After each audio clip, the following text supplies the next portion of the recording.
여러분은 지금 몇 등짜리 아파트에 살고 계신가요? 아파트 브랜드에도 사람들이 선호하는 순위가 있다는 거 알고 계신가요? 그리고 여러분들이 선호하는 순위와 건설사의 시공 능력과는 또 구분해서 아셔야 하는데요. 오늘은 선호하는 아파트 브랜드 순위와 건설사 순위를 한번 살펴보겠습니다. 그리고 마지막엔 좋은 아파트 브랜드 고르는 방법을 알려드릴게요. 그런데 아파트 브랜드가 뭐가 중요하냐, 살기만 좋으면 됐지, 이렇게 생각하시는 분들도 계실 텐데요. 실상은 그렇지 않은 분들이 훨씬 많습니다. 부동산 114에서 조사한 자료를 보면요, 10명 중에 9명은 아파트 브랜드가 집값에 영향을 끼친다고 이렇게 발표를 했습니다. 이처럼 우리는 아파트 브랜드를 많이 따지곤 합니다. 자, 먼저 첫 번째는 사람들이 선호하는 아파트 브랜드를 조사한 자료를 먼저 보실 텐데요. 한국기업평판연구소가 발표한 자료에 따르면요, 힐스테이트부터 태형 대시안까지 있는데요, 건설사가 1군이 아니더라도 선호하는 상위권 아파트에 올라와 있는 브랜드들이 많이 있습니다.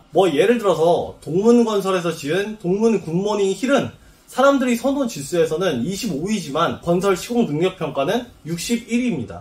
두 번째는 국토부에서 매년 발표하는 시공 능력 평가가 있습니다. 이 자료를 통해서 1군이냐, 2군이냐, 3군이냐 하는 이런 건설사의 순위가 정해지는 건데요.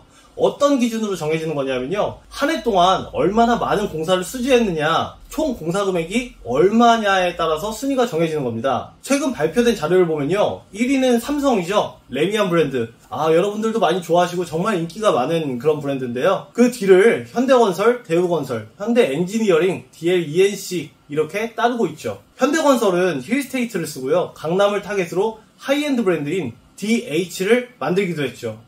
그리고 현대건설이 만든 힐스테이트 브랜드도 있지만 현대엔지니어링에서도 같은 브랜드를 씁니다. 그래서 분양 정보를 볼 때 정확히 어느 건설사가 시공했는지 체크하는 게 중요합니다. 대우건설은 푸르지오고요, 고급화시킨 푸르지오 서밋이 있습니다. 현대엔지니어링도 힐스테이트고요, DLENC는 이편한 세상입니다. DLENC에서 고급화시킨 아크로라는 브랜드가 또 있죠. 이 밖에도 호롱, 호반, 중흥, 두산, 쌍용처럼 다양한 브랜드들이 있습니다. 보통 이런 브랜드들은 2군에 포함되고요, 대형 건설사가 아닌 경우는 3군으로 분류되기도 합니다. 이렇게 사람들이 선호하는 아파트 순위와 건설사의 시공 능력 평가 순위를 같이 보시면 차이점도 있지만요, 상위권 건설사는 아파트 브랜드도 역시 상위권으로 모여있는 게 좀 보이실 거예요. 시공 능력 평가가 우수한 건설사와 사람들이 선호하는 브랜드의 아파트를 같이 선택한다면 좋은 선택이 될 수 있습니다. 근데 여러분, 아파트를 볼 때 입지가 깡패라는 말이 있습니다.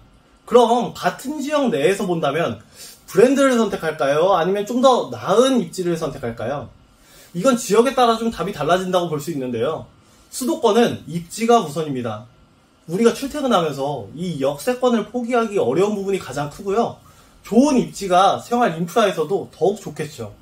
반면에 지방은 브랜드가 더 중요한 요소로 작용하는 경우가 많습니다. 추가적으로 브랜드 아파트는 조경, 내부 구조, 마감재 등에서 차이가 크게 나는데요, 같은 면적이라도 브랜드 아파트는 공간 활용이 더 효율적인 경우가 많죠. 이 조경 하나만으로도요, 아파트의 가치가 달라질 수가 있습니다. 예를 들어서 레미안의 조경은요, 에버랜드 조경팀이 참여해서 설계한다고 하는데요, 그래서 같은 연식이라도 브랜드별로 아파트 분위기가 완전히 달라질 수가 있는 거죠. 자, 이렇게 오늘 영상을 통해서 여러분은 건설사의 순위와 사람들이 좋아하는 아파트 브랜드를 구분해서 아시게 되셨을 거예요. 하지만 역시 부동산의 기본은 입지, 브랜드와 입지, 여러분은 어떤 선택을 하시겠습니까?